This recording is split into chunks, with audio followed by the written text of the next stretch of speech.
Assalomu alaykum, hurmatli kanalimiz a'zolari. Bugun sizlarga universal konditsioner pultni tushirishni o'rgatib qo'yamiz. Universalni birinchi yoqib olishimiz kerak, batareyaga solingandan keyin. Bu yerda set knopka bor. Set knopkani taxminan 4 sekund, 5 sekund bossangiz, o'rtada temperaturani pasi o'chib yonishni boshlaydi. Konditsionerga qaratib, bitta-bitta bosib ketamiz. Shu holatda konditsionerimizga bosib bersak, konditsionerdan zuvq keladi.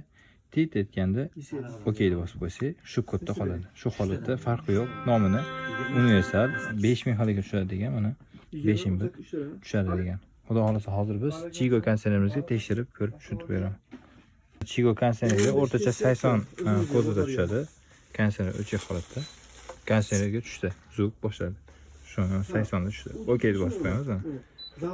Ishlayapti konditsionerimiz. Bu model o'zgartiradi ob-havoda, ventilyatsiya, солнечный yozgi isitgani, havo aylantirib turish mana. Yoz kunida muzlagan havoda o'tishlik uchun. Xuddi shunaqa holatda tushirib olsanglar bo'ladi. Muammosiz, xudo xolasa. Kanalimizga obuna bo'lishni unutmanglar. Hammaga rahmat.